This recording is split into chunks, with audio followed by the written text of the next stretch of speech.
Irmãos e irmãs, abram suas Bíblias junto comigo, na segunda carta de Pedro. Dando sequência ao nosso estudo, então, nesta carta. Segunda carta de Pedro, capítulo 1. Nós vamos fazer a leitura dos versos 16 ao 21.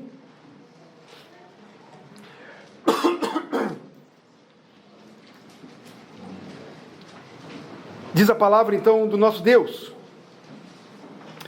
porque não vos demos a conhecer o poder e a vinda de nosso Senhor Jesus Cristo seguindo fábulas engenhosamente inventadas, mas nós mesmos fomos testemunhas oculares da sua majestade, pois ele recebeu da parte de Deus Pai honra e glória, quando pela glória excelsa lhe foi enviada a seguinte voz: este é o meu Filho amado, em quem me comprazo. Ora, esta voz vinda do céu nós a ouvimos quando estávamos com ele no Monte Santo. Temos assim, tanto mais confirmada a palavra profética, e fazeis bem em atendê-la, como a uma candeia que brilha em lugar tenebroso, até que o dia clareie e a estrela da alva nasça em vosso coração. Sabendo primeiramente isto, que nenhuma profecia da Escritura provém de particular elucidação, porque nunca, jamais qualquer profecia foi dada por vontade humana. Entretanto, homens santos falaram da parte de Deus, movidos pelo Espírito Santo. Senhor, como nós já falamos contigo, nós já clamamos ao Senhor por tua graça, mais uma vez, nós queremos insistir com o Senhor, que nos clareie a mente e o coração, nos dê, ó Deus, entendimento desta tua palavra, e nos dê coragem, forças para caminharmos por ela, para andarmos com o Senhor, para amarmos e termos prazer nela. Dá-nos ouvidos, portanto, ouvidos espirituais, e que esta palavra de fato penetre no mais profundo da nossa alma e possa de fato transformar a nossa vida naquilo que é necessário, fazer-nos, ó Deus, cada vez mais parecidos com o Senhor, para a tua glória, para a nossa saúde e alegria, em nome de Jesus. Amém. Irmãos e irmãs, nós temos tido a alegria e a bênção de lermos e estudarmos esta segunda carta de Pedro de uma maneira sequencial. E é grande bênção pelo fato, ou pelo simples fato de que, fazendo assim, nós podemos compreender toda a mensagem. E não apenas tirarmos um verso e estudarmos, mas compreendermos assim qual é a argumentação do apóstolo Pedro, inspirado pelo Espírito Santo. Quais são os motivos que levaram ao servo do Senhor a pregar essa palavra, a ensinar, quais as respostas que ele pretende dar aos crentes, aos seus irmãos na fé, que estão espalhados pelo Império Romano, as igrejas para onde ele escreve, então, essas cartas. E semana passada, nós pudemos estudar, então, os versos 16 ao 18, e ali nós vimos que Pedro afirma categoricamente que ele, Tiago e João, eles foram testemunhas oculares da majestade de Cristo Jesus, naquele evento extraordinário no Monte da Transfiguração. Quando Cristo, então, transfigurou-se na presença deles, ladeado ali por Moisés e por Elias. Pedro, então, relatando isso agora nesta carta, esta experiência ímpar que ele teve, ele afirma que aquele acontecimento, então, foi real. Ele dá, então, um testemunho verídico, não só a palavra sua, mas Tiago e João, companheiros dele, apóstolos como ele, testemunharam aquela grande bênção, tiveram aquela grande visão. Fisicamente eles viram o próprio Senhor Jesus e viram ali também Moisés e Elias. Os próprios olhos de Pedro, Tiago e João viram essa maravilha. Viram a Jesus Cristo, especialmente a majestade do Rei da Glória. E nós comentamos semana passada que quando Cristo veio a primeira vez, veio como um menino, veio humilde, como ali humilhado naquela manjedoura, daquela forma, pobre, e assim viveu. Mas quando ele voltar, quando ele regressar, quando vier segunda vez, ele virá em majestade. E Cristo deu esta visão, deu este privilégio, esta bênção para Pedro, Tiago e João testemunharem isso. E eles ainda, além de verem a Cristo em majestade, eles ouviram a voz que vinha do céu, do próprio Deus, Deus Pai, autorizando a Cristo, confirmando e testificando a Cristo Jesus. Este é o meu Filho amado, em quem me comprazo. O próprio Deus, o próprio Pai, autorizando a Cristo, uma vez mais, confirmando a Cristo, testificando a respeito de quem é o Cristo, o Filho do Deus vivo, e que voltará com autoridade, não mais agora em humilhação, mas para julgar todas as coisas. Enfim, e naquele evento, ou melhor, na carta aqui nesses versos 16 ao 18, Pedro diz que ensinou àqueles crentes e está relembrando a eles agora tudo o que Cristo ensinou. Não apenas vai mostrar, ou não apenas mostrou o que aconteceu no Monte da Transfiguração, mas tudo o que eles, Pedro, Tiago e João, enfim, os demais ouviram e viram a respeito de Cristo no seu ministério, eles vão ensinar, ele vai repassar, ele vai relembrar, inclusive, a realidade da volta do Senhor Jesus. E que isto, Pedro afirma que não há como ser questionado. De fato, ele viu, de fato, ele e os seus companheiros testificaram, testemunharam fisicamente, não só a vida de Jesus no seu ministério, como também essa manifestação da sua glória e da sua majestade naquele dia, naquele evento.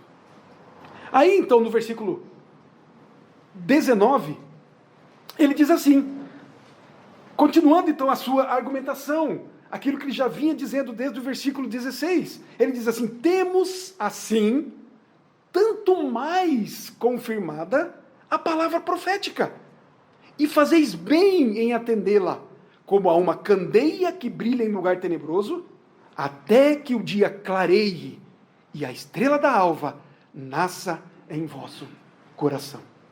Temos, assim, tanto mais confirmada a palavra profética.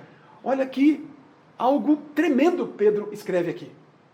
Poderia ser traduzido assim, nós também temos a mais certa palavra profética. Não é interessante Pedro registrar isso? Pedro acabou de dizer que ele teve uma experiência magnífica no Monte da Transfiguração. Ele acabou de escrever, relatar, registrar isso para os crentes, para a igreja, de que ele teve esta visão magnífica de Deus, de Cristo, na verdade, em majestade.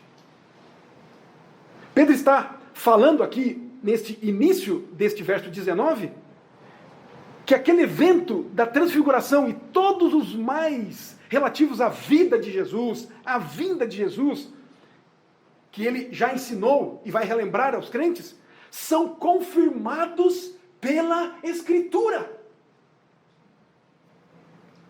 O que Pedro está dizendo aqui, para os crentes e para nós, ele está dizendo exatamente isto. A experiência que eu tive lá, que nós tivemos lá, eu, Pedro, Tiago e João, é real, é verídica. Podem crer naquilo que vimos.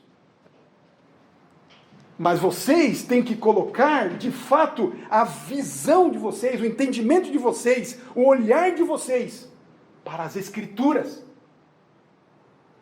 que comprovam se a visão e se a vinda de Cristo e se as profecias com relação a Cristo de fato são verdadeiras.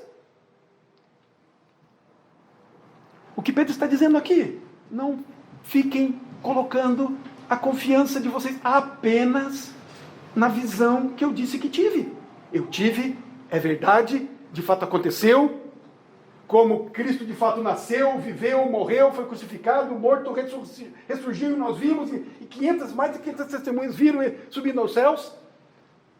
Mas as Escrituras provam isso. As Escrituras mostram isso. Elas confirmam isso. Temos, assim, tanto mais confirmada a palavra profética. Ele está dizendo para nós que as Escrituras são ainda mais certas que as experiências dos próprios apóstolos. João 5,39 registra a seguinte palavra do próprio Cristo. Diz assim: examinais as Escrituras, porque julgais ter nelas a vida eterna, e são elas mesmas que testificam de mim. As Escrituras. E a palavra profética que Pedro escreve aqui, temos assim tanto mais confirmada, a palavra profética é sinônimo de Escrituras. E palavra profética e Escrituras, Pedro está se referindo aqui, primeiramente, às Escrituras do Antigo Testamento. Assim como Paulo, falando a Timóteo, dizendo que toda Escritura é inspirada por Deus e útil. Conhecemos muito bem esse texto. Toda Escritura, o apóstolo Paulo está falando do Antigo Testamento, que é a palavra de Deus, que aponta para Cristo, que fala a respeito do Senhor, do Salvador. Escritura, portanto, é sinônimo de palavra profética e se refere a todo o Antigo Testamento. Mas ele continua dizendo, ele diz, temos assim tanto mais confirmada a palavra profética, e ele diz, e fazeis bem em atendê-la. Vocês fazem bem em prestar atenção na palavra, na Escritura. Pedro chama a atenção aos seus irmãos na fé, de que eles precisam acolher, acatar essa palavra, pois ela é luz diante das trevas. Eles precisam se apegar às profecias, Escrituras.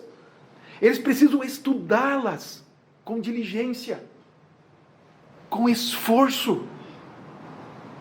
Eles não podem medir esforços e deixar para lá o estudo das Escrituras. Quais Escrituras esses homens tinham? Quais Escrituras esta igreja ou estas igrejas tinham? Eles não tinham Mateus, Marcos, Lucas, João, Atos, Romanos. Não tinham. Eles não tinham ainda o Novo Testamento. O Novo Testamento estava sendo escrito. Pedro estava escrevendo aqui para eles já uma parte do Novo Testamento. Qual escritura eles tinham que se aprofundar, se gastar?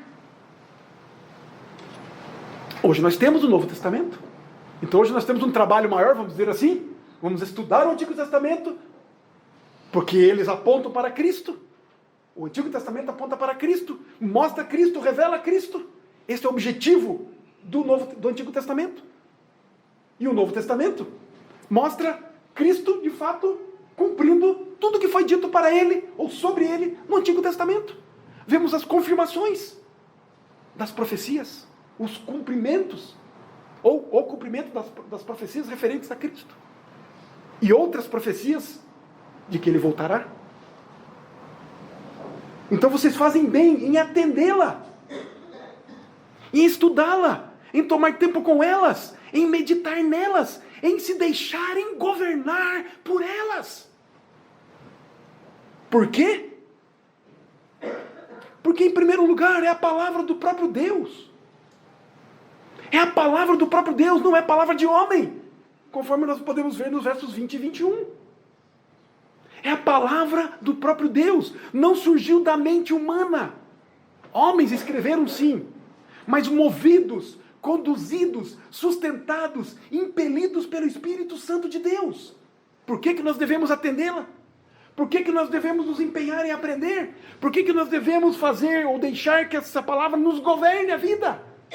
Porque é a palavra de Deus. Em segundo lugar, porque as profecias a respeito da primeira vinda de Cristo, por exemplo, já foram cumpridas. Porque é a palavra verdadeira. Porque é a palavra viva. Porque é a palavra que de fato mostra o que iria acontecer e o que de fato aconteceu. Queridos irmãos e irmãs, se nós pegarmos apenas os Salmos, não estamos nem falando do Pentateuco, não estamos nem falando dos profetas Isaías, Jeremias, Ezequiel, enfim, todos eles, os maiores e os menores. Não estamos falando de Jó e nem Provérbios, enfim, nós estamos falando de outros livros do Antigo Testamento. Se falarmos, se olharmos, observarmos apenas o livro dos Salmos, nós temos muito mais de 20 profecias falando a respeito de Cristo. Nos Salmos. Escrito há 1000 anos antes da vinda de Cristo. E você pode olhar lá depois. Salmos conhecidos ou chamados de salmos proféticos, que vão falar a respeito de Cristo. Salmo 2, 8, alguns versos desses salmos, 16.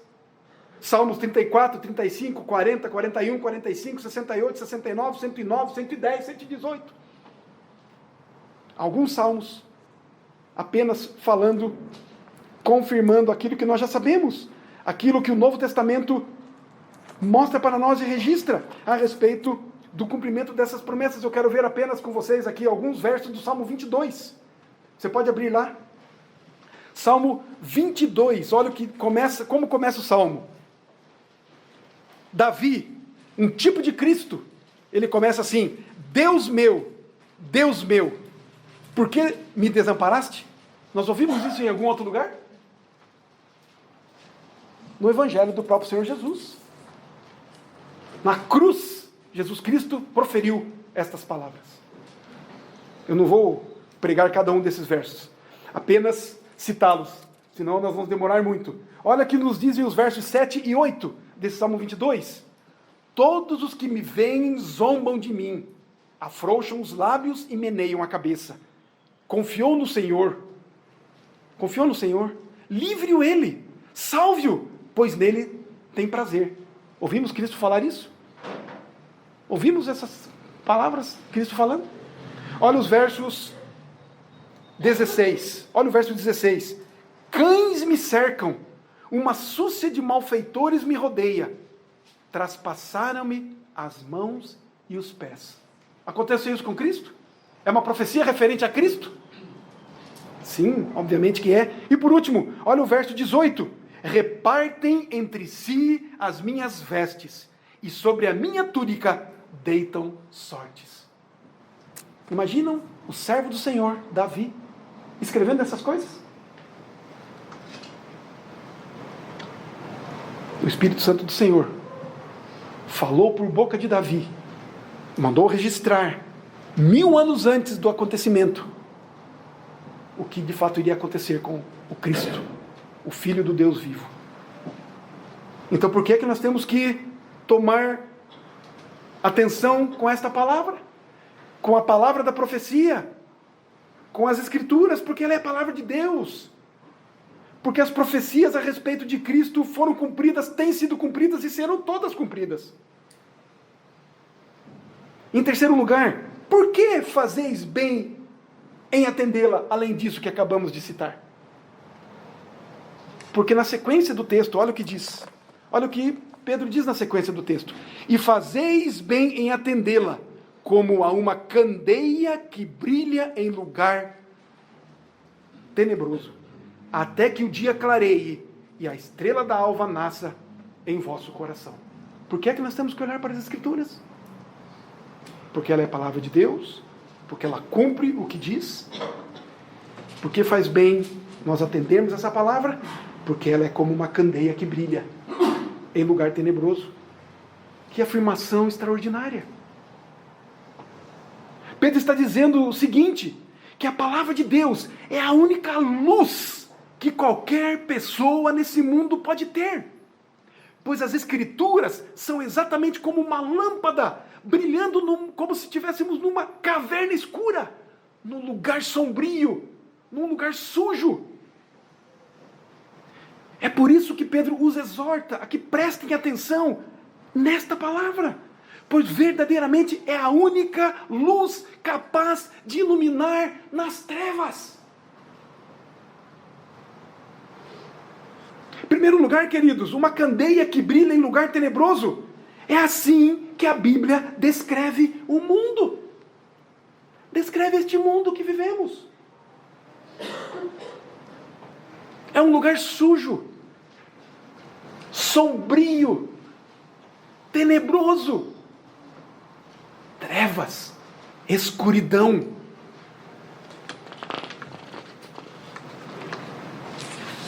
Para comprovarmos isso, irmãos e irmãs, basta nós olharmos para o mundo.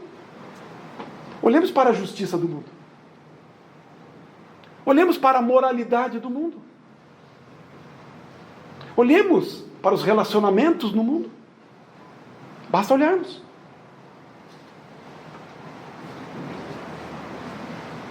É como alguém numa caverna, sem luz, sem lanterna. Não consegue ver coisa alguma, além de trevas, escuridão.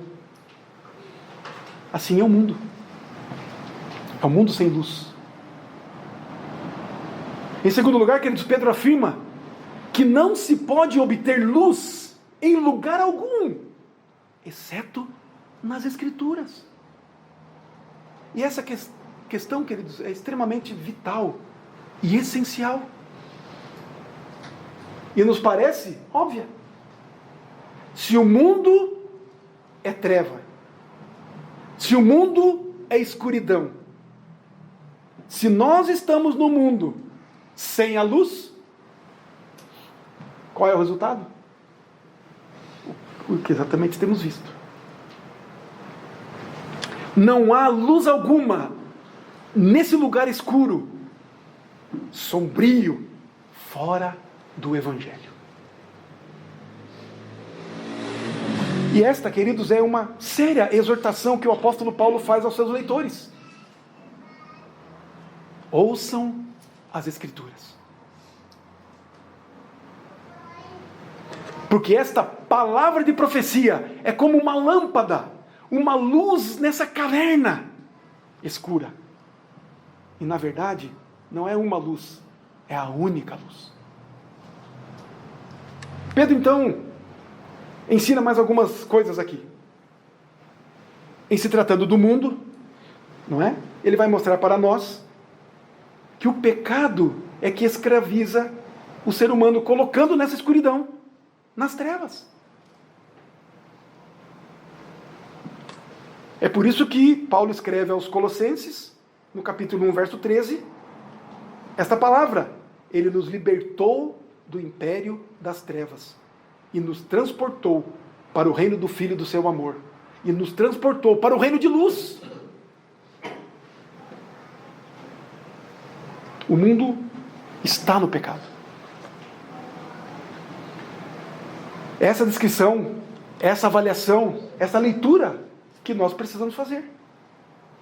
O mundo está em trevas. O mundo não é bonito como parece, como nós por vezes queremos ver.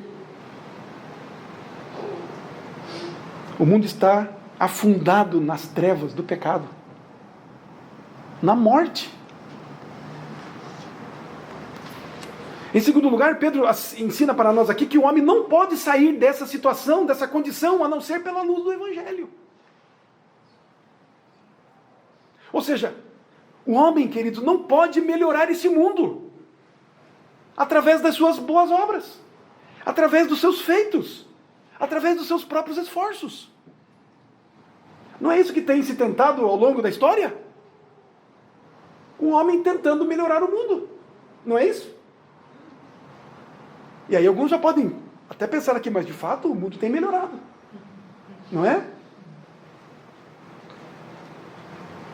Hoje nós temos até internet, celular. E parece que é a única coisa que temos, né? Parece que já faz parte da mão da gente, né? O homem tem tentado melhorar o mundo. Foi assim lá no Éden. Adão e Eva tentando consertar o seu próprio problema, o seu próprio pecado, com as suas próprias obras. Eles tentaram resolver o seu pecado contra Deus, cobrindo-se com folha de figueira. Não foi isso que eles fizeram? Pecaram e foram se esconder. Colheram folhas de figueira e se cobriram. Eles mesmos colheram aquelas folhas, eles mesmos cobriram a sua nudez, mas eles não resolveram o problema da culpa e da vergonha pelo pecado cometido, e muito menos da morte física e espiritual que aconteceu com eles. Eles não morreram imediatamente, mas morreriam fisicamente depois. Mas espiritualmente morreram. Significa a separação de Deus. Deus os expulsou do paraíso, do jardim. Mas eles não puderam resolver, se escondendo, cobrindo-se com folhas de figueira. Da mesma maneira, queridos, as pessoas não conseguirão melhorar esse mundo, a raça humana, através das suas boas obras. Como acabei de citar, há mais tecnologia no mundo hoje? Sim. Há mais facilidades para a vida hoje do que no passado? Até mais do que 50 anos, 100 anos, nem digo 1000 anos, 2000 anos, no tempo de Jesus, no tempo de Abraão. Há mais facilidades hoje? Sim. Há mais acesso à educação? Será que há? Pelo menos no Brasil parece que há. Um pouco mais. No Brasil, que é um país que a gente sabe como é que é. Há menos ignorância intelectual nos nossos dias? Há mais pessoas fazendo obras sociais pelo mundo? Há mais entidades, ONGs, enfim. Tem Greenpeace aí, que cuida das baleias, mais de alguma coisa.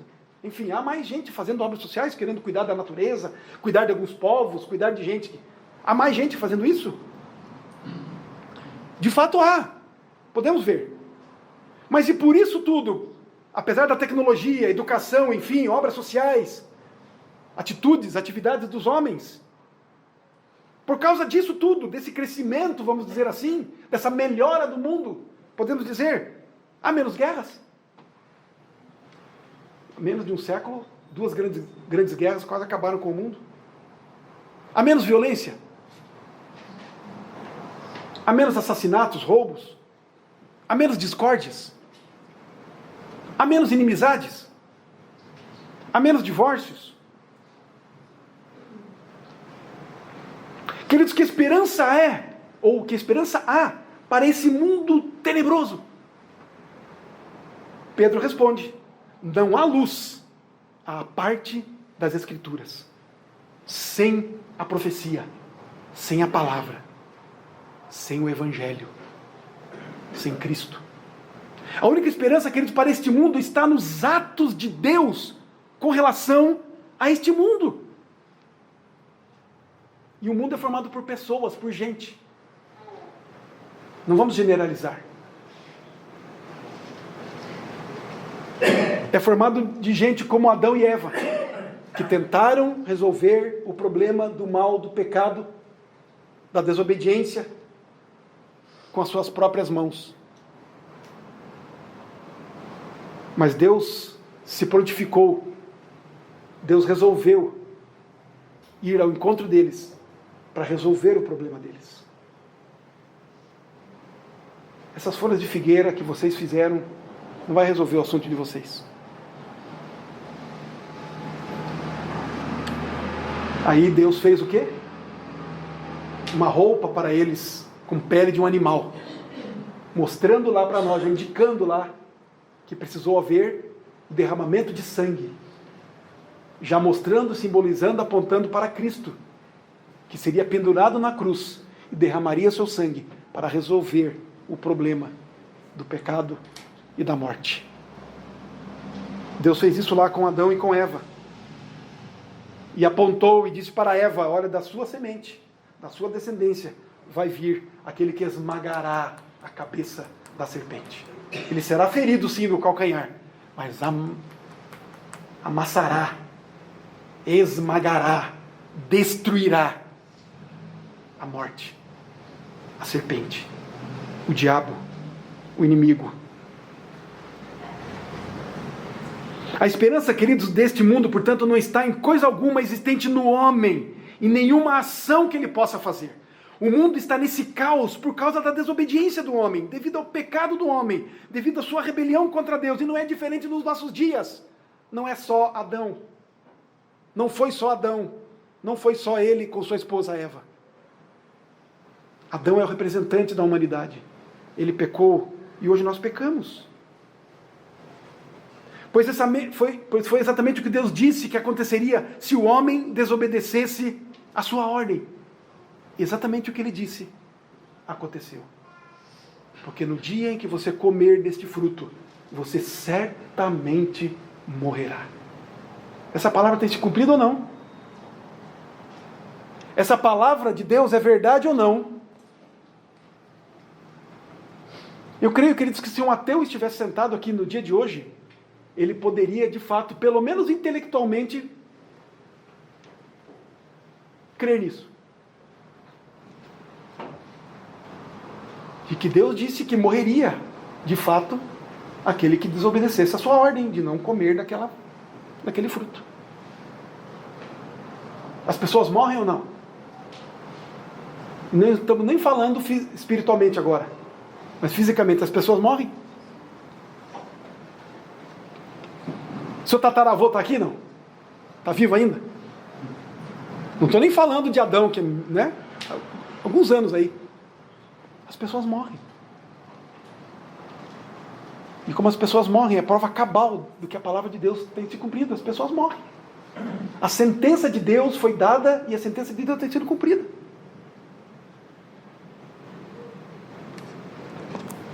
Alguém pode dizer, mas as pessoas morrem porque ficam doentes.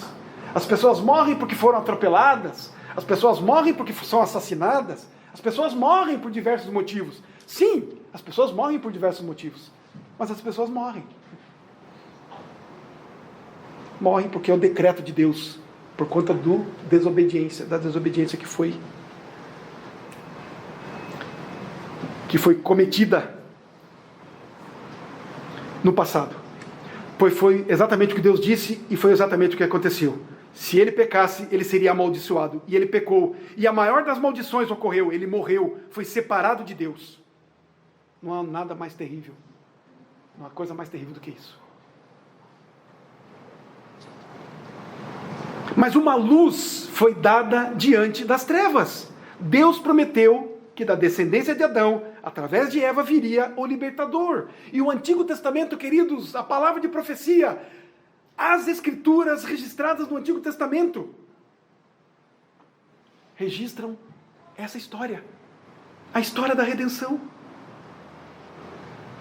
Desde o Éden, passando por Abel, Noé, o dilúvio, Abraão, sendo chamado e feito pai de muitas nações, enfim, os profetas, relatando, escrevendo, inspirados pelo Espírito Santo de Deus, dizendo que um dia esse Deus enviaria o Redentor. E de fato ele veio, Jesus de Nazaré. Nasceu de uma virgem conforme foi predito. Nasceu em Belém conforme foi escrito.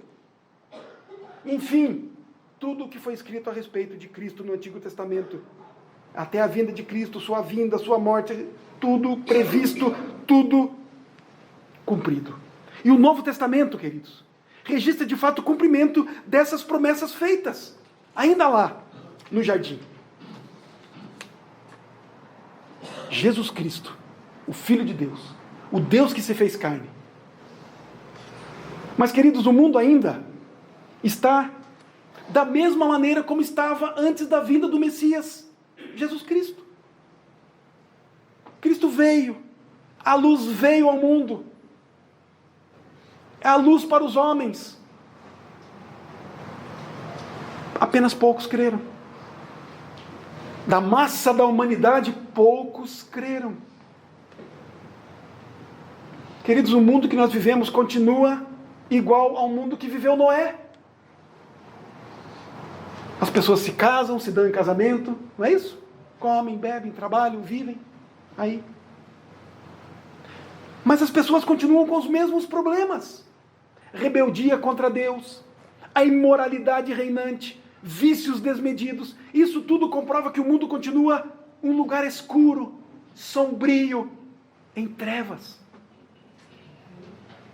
Mas Deus, sendo rico em misericórdia, por causa do seu grande amor com que nos amou, não é isso que fala Paulo aos Efésios, capítulo 2? Deus continua trabalhando, Ele não dorme. Deus continua resgatando deste mundo, redimindo deste mundo aqueles que lhe pertencem. Esse é o processo de Deus, em resgatar o seu povo desse mundo. E acontecerá, olha o que continua no verso 19. Temos assim, tanto mais confirmada a palavra profética, e fazeis bem em atendê-la, como a uma candeia que brilha em lugar tenebroso, até que o dia clareie e a estrela da alva nasça em vosso coração. Até que Cristo volte. Pedro está falando aqui novamente, afirmando da segunda vinda de Cristo. Pedro está dizendo que esse processo do resgate de Deus vai continuar até Cristo voltar a este mundo, e agora como rei, como vencedor. Foi a imagem que Deus permitiu em Cristo que Pedro visse com seus amigos lá no Monte da Transfiguração. Jesus voltando como rei, majestoso, para julgar todas as coisas. Daí então, quando Cristo voltar, Ele vai destruir tudo que é pecado, tudo que é mal, tudo que é errado. Essas coisas serão removidas, eliminadas, e tudo o que provém do pecado e do mal será eliminado, destruído. Assim, queridos, a escuridão, as trevas serão postos para fora. Então haverá novo céu e nova terra, lugar onde habita a justiça. Concluindo, irmãos e irmãs, os versos 20 e 21 nós vamos ver, se Deus permitir, na próxima semana. Essas coisas, essa declaração de Pedro aqui, essas afirmações do verso 19, isso faz algum sentido para você? É uma mensagem de esperança? É assim que você vê e observa a vida neste mundo? Quando você avalia, analisa, pensa nos problemas que estão à sua volta, como também a sua própria vida. Quando você vê o pecado, as trevas, a imundície que o pecado faz conosco, a destruição que ele causa, você dá graças a Deus pela luz das Escrituras? Nós damos graças a Deus pelo Evangelho? Damos graças a Deus por Cristo? Esta, queridos, é mais uma das maneiras para avaliarmos se somos ou não cristãos. A maneira como nós vemos a vida e por qual perspectiva nós vemos o mundo é a bíblica. Nós olhamos o mundo pela perspectiva bíblica, que o mundo está chafurdado no pecado, morto nos seus delitos e pecados. Que o mundo está em estado de putrefação. É essa visão que nós temos do mundo. É a visão bíblica. Será que nós nos submetemos a Cristo? Será que nós aceitamos o conceito de vida que Ele tem sobre a vida? E será que nós nos deixamos, ou será que nós deixamos de procurar a luz no Evangelho e procuramos a luz em outro lugar? Será que nós temos olhado somente para Cristo?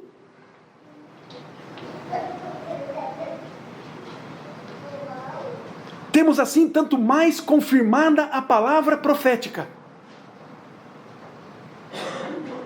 E fazeis bem em atendê-la, como uma candeia que brilha em lugar tenebroso, até que o dia clareie e a estrela da alva nasça em vosso coração. Lâmpada para os meus pés é a tua palavra, e luz para os meus caminhos. Cristo é a lâmpada, Cristo é a palavra, Cristo é a luz, Cristo é o caminho para nos libertar das trevas. Andemos com Ele, vivamos nele, hoje e sempre. Em nome de Jesus. Amém. Vamos ficar em pé?